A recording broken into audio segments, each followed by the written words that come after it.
Hello everyone. आज हम लोग एक नया टॉपिक स्टार्ट करने जा रहे हैं जिसका नाम है मैट्रिसेस एंड डिटर्मिनेंट।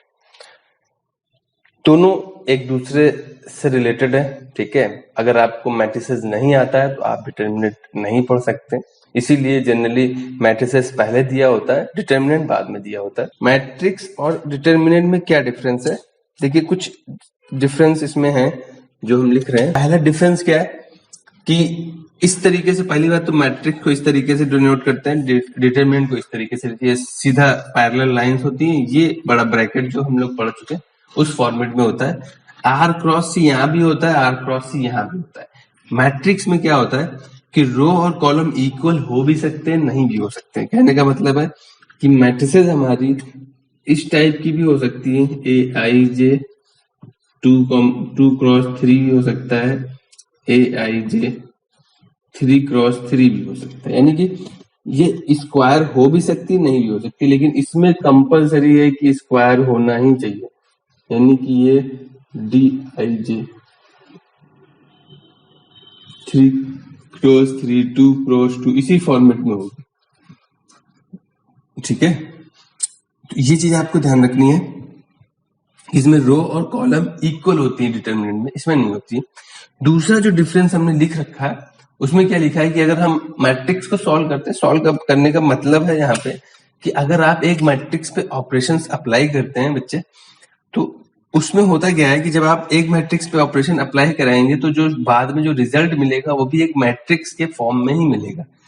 अगर आप सॉल्व करेंगे या कोई ऑपरेशन अप्लाई कराएंगे तो उसके बाद जो रिजल्ट आता है वो भी मैट्रिक्स आता है, but determinant will give you a number. यानी अगर आप डिटर्मिनेंट पे ऑपरेशन लगाएंगे, उसको सॉल्व करेंगे तो आप फाइनल एक नंबर मिल सकता है। तो ये दोनों डिफरेंस है मैट्रिसेस और डिटर्मिनेंट में। आई होप इतना क्लियर है, ठीक है। अभी हम डिटर्मिनेंट नहीं पढ़ रहे हैं, पहले हमें मैट्रिसेस खत्म करनी है, फिर हम डिटर्मिनेंट में मूव करेंगे। अब हम आगे कंटिन्यू करते हैं। डिटर्मिनेंट हमारा मैट्रिसेस के बाद आएगा, ठीक है, इसीलिए हमने वो हटा दिया। अब हम सिर्फ मैट्रिसेस पे फोकस करते हैं। मैट्रिसेस होती क्या है, ठीक है, उनकी कुछ प्रॉपर्टीज वगैरह वगैरह। तो matrices basically arrangement of data होता है। जैसे आप मेडिकल शॉप पे जाते हैं ना, एक्चुअली एक रो टाइप की बना रखते हैं, उनमें हर एक में ब्लॉक्स दे रखे हैं, ये ब्लॉक ये ब्लॉक, और वो लोग लेटर से स्पेसिफाई कर देते हैं। कुछ उसी टाइप का अरेंजमेंट हमारा मैट्रिसेस में होता है। उनको रिप्रेजेंट कैसे करते हैं, इस फॉर्मेट में रिप्रेजेंट करते हैं मैट्रिसेस को, और मैट्रिसेस को हम इस फॉर्मेट में भी लिखते हैं, ऐसे ब्रैकेट सिंबल ये वाला भी यूज करते हैं, ये वाला भी यूज करते हैं मैट्रिसेस के लिए। आई जे एलिमेंट स्पेसिफाई करता है, रो और कॉलम हमारा पूरा ऑर्डर स्पेसिफाई करता है।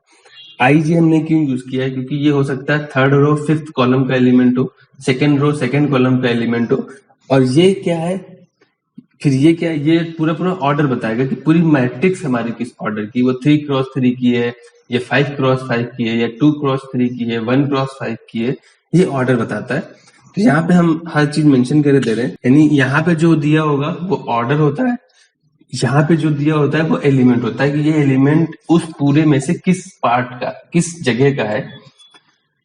और आई जे जो है इसी से, अगर आर, जैसे हमने मान लिया एक मैट्रिक्स लिख दी 1 2 3 4 5 6, तो इसमें रो पहले रो आती, बाद में कॉलम आता है। ऐसा भी कई लोग पूछ लेते हैं कि सर कॉलम पहले क्यों नहीं लिखते, रो बाद में क्यों नहीं लिखते। तो इसका सिंपल सा आंसर बच्चे ये है कि आप जब पढ़ना स्टार्ट करते हो, आप कैसे पढ़ते हो, ऐसे पढ़ते हो कि ऐसे पढ़ते हो कि हम कुछ पढ़ने जा रहे हैं, अरेंजमेंट ऑफ डेटा इन रोज, ऐसे लिखोगे कि ऐसे लिखोगे। तो सिंपल सी बात है कि हम कोई भी चीज जो हम पढ़ते हैं वो हम इस फॉर्मेट में पढ़ते हैं, लेफ्ट से राइट की तरफ मूव करते हैं, ना कि अप से डाउन की तरफ मूव करते हैं। इसीलिए पहले हमारा रो आता है, यानी पहले हमारा रो आएगा, तो ये हमारी रो है, रो के बाद हम फिर नीचे आते हैं, तो ये हमारी कॉलम है, ये हमारे कॉलम होते हैं,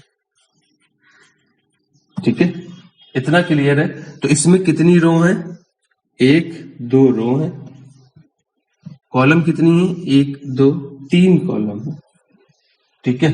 तो यहां पे क्या पता चल गया कि ये हमारा r×c है, मतलब ऑर्डर है, 2x3 ऑर्डर की ये मेरी मैट्रिक्स है, और इसके जो एलिमेंट्स दे रखे हैं, जैसे हम बात करें कि ये किस एलिमेंट की बात कर रहा है, ये 4 किस एलिमेंट किस पोजीशन पे है, तो कहेंगे हम कि जो हमारा ए है वो सेकेंड रो फर्स्ट कॉलम का एलिमेंट कितना है 4।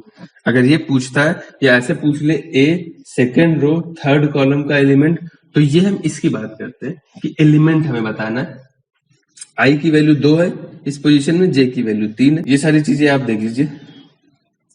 हम जनरली मैट्रिसेस जब स्टार्ट करते हैं तो 0 से स्टार्ट करते हैं। ये फॉर्मेट जनरली नहीं मिलता है, हमें 3 तक जाना है तो 3 तक जैसे 0 से इंक्लूड कर लेते हैं, 0 1 2, ठीक है, इस फॉर्मेट में चलता है। आई होप इतना क्लियर है। यानी कि कोई भी एलिमेंट की पोजीशन इनसे बाहर नहीं जाएगी, क्योंकि पूरा ऑर्डर ही 2x3 का है, तो कोई भी एलिमेंट जो है वो इसी ऑर्डर के अंदर ही मिलेगा। ये भी एलिमेंट अगर आप उठाएंगे तो ये भी कितना है 2x3 वाला एलिमेंट ही 6 है। यानी second row third column, first row ये थी, सेकेंड रो ये, थर्ड कॉलम ये, तो हम इस पोजीशन की बात कर रहे थे। ये हमारा 6 एलिमेंट 6 आ जाएगा, ठीक है। आप इस फॉर्मेट में भी कोई एग्जांपल लिख दे अगर हम 2 3 1 4, तो ये भी एक मैट्रिक्स है। कितनी रो है, ऐसे ऐसे 2 रो है और 2 कॉलम भी हैं। तो अभी हमने देखा कि मैट्रिक्सेस क्या है, उनको रिप्रेजेंट कैसे करते हैं, उसका ऑर्डर क्या होता है, ठीक है, और कोई भी एलिमेंट कैसे निकाला जाता है। अब हम कुछ क्वेश्चन कर लेते हैं, ठीक है, तो आपके डाउट्स क्लियर हो जाएंगे। इनके ऑर्डर बताने हैं और इसका हमें A1 थर्ड एलिमेंट बताना है। ये क्या होगा, इसमें हम लिखे दे रहे हैं ए। ऑर्डर के लिए क्या होता है, पहले हम रो देखते हैं कितनी होती है, फिर हम कॉलम देखते हैं।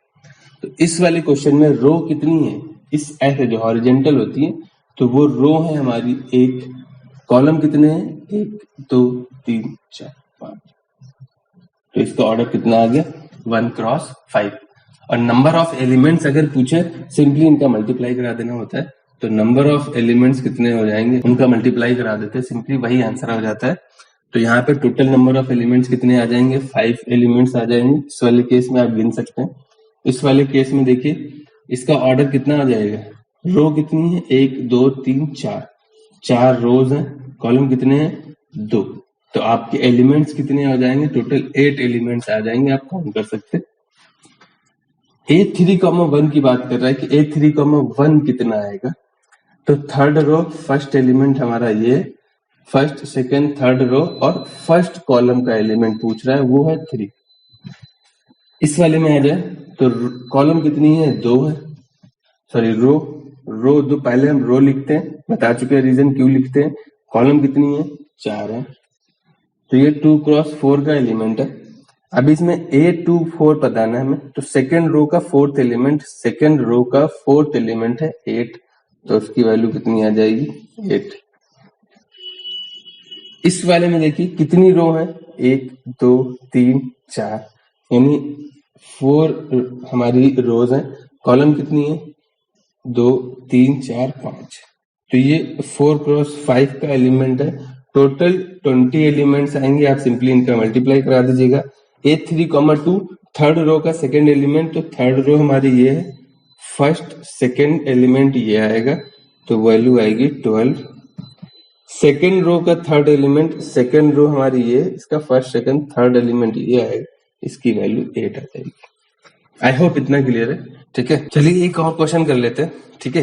कभी इस टाइप के भी क्वेश्चन आ जाते हैं कि आपको मैट्रिक्स फाइंड करनी है, एक मैट्रिक्स बनानी है जिसके एलिमेंट इस फॉर्मेट में दे रखे, ठीक है, और आई जे की वैल्यू कहां से कहां तक जा रही है वो ये दे रखा है। जैसे अभी हमने इंट्रोडक्शन में लिखा था, सेम उसी फॉर्मेट में दे रखा है। कभी कभी यहाँ मॉड लगा देते हैं, मॉड मतलब पॉजिटिव वैल्यू होती है, इंटीजर कुछ भी लगा सकते हैं, वो ऑपरेशन डिपेंड करता है, मल्टीप्लाई कुछ भी दे सकते हैं आई जे के फॉर्म में। आई की और जे की वैल्यू कितनी दे, आई और जे है, ये आई है और ये जे। ऑर्डर ऑफ मैट्रिक्स कितना आएगा, तो आई की वैल्यू कहां से कहां तक जाएगी 0 1 2, यानी 3 हमारी रोज आएंगी। आई पहले मतलब पहले रो आती है, तो 3 रोज आएंगी। कॉलम्स कितने आएंगे, जे की वैल्यू, ये आई की वैल्यू क्या क्या हो सकती है, 0 और 2 भी लेना है, इंक्लूडेड है, तो 0 भी लेना है, 1 भी लेना है और 2 भी लेना है, ठीक है। जे की वैल्यू कहां से कहां तक जा सकती है, जे की वैल्यू 0 भी लेना है, 1 भी लेना है, 2 भी लेना है और 3 भी लेना है। तो कॉलम हमको 4 चाहिए होंगे, ठीक है। इतना क्लियर है कि आई की वैल्यू 3 नंबर्स में वेरी करेगी और जे की वैल्यू 4 नंबर्स में वेरी करेगी। तो अब हम स्टार्ट कर देते हैं। 0 भी लेना, तो पहली वैल्यू कितनी आएगी, यानी ये कुछ इस टाइप की वैल्यू आएगी जिसमें हमारे 3x4 एलिमेंट हो जाएंगे, ठीक है, यानी 3 रो बनेंगी और 4 कॉलम बनेंगे हमारे। तो पहला अगर हम देखें दोनों, पहले एक एक उठा लो, जीरो वाला उठा लो और इन सबको ले लो। तो A0 1 2 3, यानी 0 से स्टार्ट होगा, 1 भी लेगा, 2 भी लेगा और 3 भी लेगा, ठीक है। जैसा उन्होंने दे रखा है हम वैसे ही स्टार्ट करते हैं। 0 से दे रखा है तो हम 0 से स्टार्ट करेंगे, 1 से दे रखा होता है तो हम 1 से कंटिन्यू करते हैं। पहले हमने आई की एक वैल्यू उठानी है और जे के सारे सारे पेयर निकाल लेने। तो अब देखिए आई की वैल्यू भी 0 है और जे की वैल्यू भी 0 है, तो आई भी 0 जे भी 0, तो वैल्यू कितनी आएगी 0 + 0/2, ओवरऑल वैल्यू 0। यहाँ पे लिखे तेरे I0 J0, I0 J1, ये आप माइंड में कैलकुलेट कर सकते हैं। ये देखिए आई और जे की पोजीशन है, यहाँ पे I0 J1 है, यहाँ पे देखिए 0 से स्टार्ट करेंगे तो A0 0 मिलेगा, A0 1 मिलेगा, 0 रो में कितने हैं, A0 2 मिलेगा, A0 3 मिलेगा। यहाँ पे फर्स्ट रो, अब आगे ये फर्स्ट रो एक्चुअली इन्होंने 0 से स्टार्ट किया तो 0 भी हो सकता है, 1 से स्टार्ट करते तो यहाँ 1 1 आता, 1 2 आता, 1 3 आता। तो एक वो वाला भी एग्जाम्पल कर लेंगे। तो यहाँ पे क्या आएगा, अभी 1 सेकेंड रो आ गए, 0 के बाद 1 आएगा, फिर यहाँ पे 0 आएगा, जे हमारा 0 1 2 3 ऐसे चलेगा। आप चाहे तो पहले ये नोट कर लीजिए, ऐसे बना लिया करिए, फिर हर एक एलिमेंट में आई जे की वैल्यू खुद ही मेंशन होती है, वो सिंपली यहाँ रखनी है और आपको वैल्यू फाइंड करनी है। यहाँ पे देखिए I0 J1, तो 0 + 1 1 बचेगा, यानी 1/2 वैल्यू आ जाएगी। 0 2 0 + 2, तो 0 + 2 कितना हो जाएगा, 2 अपॉन में 2, 2 2 कैंसिल हो जाएगा, वैल्यू कितनी आएगी 1, आप यहाँ पे रख सकते हैं।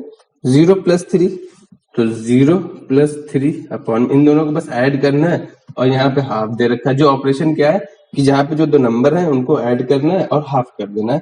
तो यहाँ पे 3 आएगा और 3 का हाफ 3/2 हो जाएगा।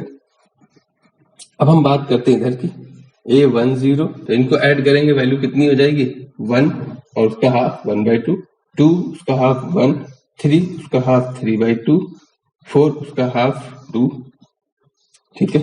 अभी A20, यहाँ पे देखिए इसको ऐड करेंगे तो वैल्यू आएगी 2 और उसका हाफ 1, इसको ऐड करेंगे 3, उसका हाफ 3/2, इसको ऐड करेंगे 4, उसका हाफ 2, इसको ऐड करेंगे 5, तो उसका हाफ 5। इस सारे एलिमेंट्स वहां पे पुट कर देंगे तो आपका फाइनल रिजल्ट क्या आ जाएगा, 0 हाफ 1 3/2, फिर क्या है हाफ 1, ये देखिए ये सारी वैल्यूज है, हाफ 1, यही आंसर हो जाएगा। हमारी मैट्रिक्स बन गई, इनके अकॉर्डिंग जो हमारी मैट्रिक्स बन रही है वो ये बन रही है। चलिए एक क्वेश्चन और कर लेते हैं, ठीक है, थोड़ा सा मैंने चेंज किया उसमें। इसको क्या लिख दिया है 3i - j/2 और i की वैल्यू 1 से 2, j की वैल्यू 1 से 2, तो यानी i की वैल्यू क्या रहेगी 1 भी रहेगी और 2, 1 भी रहेगी और 2 भी रहेगी। 3 नहीं जा सकते क्योंकि 3 से छोटा नहीं, 3 हमें 2 से और 2 से छोटा चाहिए, 1 और 1 से बड़ा चाहिए, तो वो सिर्फ 2 ही नंबर है, 1 और 2 इंक्लूडेड है, कोई इंक्लूडेड नहीं होता तो उसको नहीं लेते। j की वैल्यू भी कितनी जाएगी 1 और 2, यानी 2 2 यानी 4 मल्टीप्लीकेशन आएगी। तो मैट्रिक्स क्या आएगी, जो मैट्रिक्स आएगी वो हमारी 2 क्रॉस 2 की आएगी, यानी कि 2 क्रॉस 2। तो यहाँ पे एलिमेंट, पहला एलिमेंट आएगा, अभी हमें 1 से स्टार्ट कर रहे हैं, 0 से किया था तो 0 लिखते, तो पहला रो पहला कॉलम आएगा, पहला रो दूसरा कॉलम आएगा, दूसरा रो पहला कॉलम आएगा, दूसरा रो दूसरा कॉलम आएगा, ठीक है। अब हमें बस इनकी वैल्यूज निकालनी है। इनकी वैल्यूज निकालने के लिए ये फॉर्मूला दे रखा है कि आपको इसी से निकालना है। A11 आई की वैल्यू जे की वैल्यू, आई की वैल्यू जे की वैल्यू यहाँ पे रख देनी है, तो वैल्यू आएगी 3 × 1 - 1/2, तो वैल्यू आएगी 2/2, वैल्यू 1। A12 की वैल्यू, आई की वैल्यू जे की वैल्यू 3 × 1 - 2/2, तो वैल्यू आएगी 1/2। A2, 1 आई जे 3 × 2 - 1/2, तो वैल्यू आएगी 5/2। A22 3 इंटू 2 -2/2, तो वैल्यू आएगी 4/2 वैल्यू 2। तो मैट्रिक्स हमारी फाइनल मैट्रिक्स क्या मिलेगी, सीधा इसमें एलिमेंट्स रख देने आके। फर्स्ट पोजीशन ये आ रही है, फर्स्ट रो का सेकंड एलिमेंट है ये, सेकंड रो का फर्स्ट एलिमेंट है ये, और सेकंड रो का सेकंड एलिमेंट है ये फाइनल रिजल्ट आ रहा है हमारा। आई होप इतना क्लियर है। मैट्रिसेस के बारे में हमने जाना, उसके कुछ एग्जांपल्स किए कि बेसिक क्वेश्चन कैसे बन जाते हैं। अब हम टाइप्स ऑफ मैट्रिसेस देख लेते हैं। टाइप्स ऑफ मैट्रिसेस बहुत इंपॉर्टेंट है, उनसे रिलेटेड क्वेश्चंस आते रहते हैं, क्वेश्चंस पूछे जाते हैं, और उनका पता होना हमारे लिए इतना जरूरी है कि आगे चल के हम उससे रिलेटेड क्वेश्चंस नहीं कर पाएंगे अगर हमें नहीं पता है। ठीक है, क्योंकि क्वेश्चंस उसी फॉर्मेट में आते हैं, मैट्रिसेस के हिसाब से आते हैं, और उसी पैटर्न में हमें करना होता है। तो चलिए देखें, कुछ टाइप हमने यहाँ बोर्ड पे लिख रखे कि क्या होता है। Types of matrices, vertical matrix, horizontal matrix. आप नाम देखेंगे उससे आइडिया लगा सकते हैं हम किस चीज की बात कर रहे हैं, किस टाइप की मैट्रिक्स की बात कर रहे हैं। वर्टिकल मैट्रिक्स, ऐसी मैट्रिक्स जो वर्टिकली ज्यादा हो। आप इमेजिन करिए ना, आपको क्या चीज बढ़ानी पड़ेगी जिसमें हमें जो मैट्रिक्स मिलेगी वो वर्टिकली हो। वर्टिकली का मतलब है, देखिए आप ऐसे ऐसे ऐसे नीचे जाएंगे, ठीक है, और अगर ऐसे ऐसे बढ़ाएंगे तो कॉलम्स बढ़ती हैं। आपको वर्टिकली मैट्रिक्स चाहिए तो कुछ ऐसे ऐसे करनी पड़ेगी, इतने में ही इसको समेटना पड़ेगा। यानी कि अगर आप कॉलम्स कम रखेंगे तो आपको रोज उससे ज्यादा ही रखनी पड़ेगी। समझ में आ रहा है? आप कॉलम्स जितने कम रखेंगे वो उतना ही वर्टिकल होता चला जाएगा, और वर्टिकल हो गया। ठीक है, तो कहने का मतलब है कि ऐसी मैट्रिक्स जिसमें, एक ऐसी मैट्रिक्स जिसमें number of rose greater than होंगी नंबर ऑफ कॉलम्स की, हमेशा ज्यादा ही बड़ी होंगी, उस सिचुएशन को हम वर्टिकल मैट्रिक्स कहते हैं। जैसे 2 3 1 4 5 6 8 0 2 1 0। तो ये आपको मैट्रिक्स कैसे दिख रही है, वर्टिकली बढ़ रही है। ठीक है, इसी का एक स्पेसिफिक वर्जन पूछा जाता है जिसको हम बोलते हैं कॉलम मैट्रिक्स। ठीक है, इसी का एक वर्जन होता है ऐसी मैट्रिक्स जिसमें सिर्फ एक कॉलम हो, और रोज कितनी भी हो सकती है। ऐसी मैट्रिक्स जिसमें कॉलम सिर्फ एक होगा, रो कितनी भी हो सकती है, उसको हम कॉलम मैट्रिक्स कहते हैं। हर एक चीज को आप समझते हुए चलिए तो आपके लिए आसानी रहेगी। ठीक है, वर्टिकली मैट्रिक्स आपको समझ में आ गई। ऐसी मैट्रिक्स जिसमें रोज ज्यादा, ठीक है, वर्टिकली हमको बढ़ना है, ऐसे लंबाई में बढ़ना है, तो उस सिचुएशन में हमारे पास रोज ज्यादा होनी चाहिए, है इसी, इसको भी वर्टिकल मैट्रिक्स बोल सकते हैं। ठीक है, यानी कि कॉलम मैट्रिक्स जो है वर्टिकल मैट्रिक्स का ही पार्ट है। हॉरिजॉन्टल मैट्रिक्स, अब आप इमेजिन करो हमको ऐसे बढ़ना है, ऐसे हम कब बढ़ सकते हैं, यानी हम कॉलम्स बढ़ाते जाएं और इनको जितना ना बढ़ाएं। अभी देखो ये हमारी हॉरिजॉन्टली बढ़ रही है। हॉरिजॉन्टली बढ़ने का मतलब है हम इसमें कॉलम्स ज्यादा ऐड कर रहे हैं एज कंपेयर टू रोज। रोज कितनी इसमें हमने दी है, सिर्फ 2, यानी रो हमने 2 ले रखी है, कॉलम कितने ले रखे हैं, 3 3 6। तो ये हॉरिजॉन्टली बढ़ेगी हमारी मैट्रिक्स। तो इस मैट्रिक्स को क्या बोलते हैं, जिस मैट्रिक्स में नंबर ऑफ कॉलम्स ज्यादा होंगे as compare to number of rows की, और इसमें क्या था, नंबर ऑफ रोज ज्यादा होंगे। आप इमेजिन करिए कि हमको ऐसे मैट्रिक्स बढ़ानी है तो हमको ये चीजें ज्यादा पार्टीशन चाहिए होंगी, और ऐसे रोज बढ़ाएंगे तो नीचे बढ़ते चले जाएंगे, जो वर्टिकल के केस होता है। इसी का एक स्पेसिफिक पार्ट होता है जिसमें हमें सिर्फ एक रो दे रखी हो, यानी रो एक होगी और कॉलम कितने भी हो सकते हैं, इसलिए हमने सी यूज किया है। यहाँ पे रो कितनी भी हो सकती थी, इसलिए हमने आर यूज किया था। यानी कहने का मतलब है कि ऐसी मैट्रिक्स जिसमें एक ही रो हो और कॉलम कितने भी हो सकते हैं, उस मैट्रिक्स को हम रो मैट्रिक्स बोलते हैं। और इस अगर रो मोर देन 1 हो जाती है और वो हॉरिजॉन्टली दिखती है तो उसको हम हॉरिजॉन्टल मैट्रिक्स बोलते हैं। जीरो मैट्रिक्स क्या होता है, जीरो मैट्रिक्स को, जिसके सारे एलिमेंट्स जीरो हो, उसको जीरो मैट्रिक्स बोलते हैं। ठीक है, इसको जीरो मैट्रिक्स बोलते हैं या नल मैट्रिक्स बोलते हैं। देखिए स्क्वायर मैट्रिक्स बहुत इंपॉर्टेंट है, अच्छे से समझ लीजिए क्या होता है। स्क्वायर मैट्रिक्स, आप समझने से पहले आप बताइए स्क्वायर क्या होता है। स्क्वायर वो फिगर होता है जिसकी लेंथ और ब्रीथ क्या होती है, सेम होती है। अगर ये ए है तो ये भी कितना होगा, ए। तो सेम कॉन्सेप्ट यहाँ पे लगता है, यानी उसकी रो और कॉलम क्या होती हैं, सेम होती है।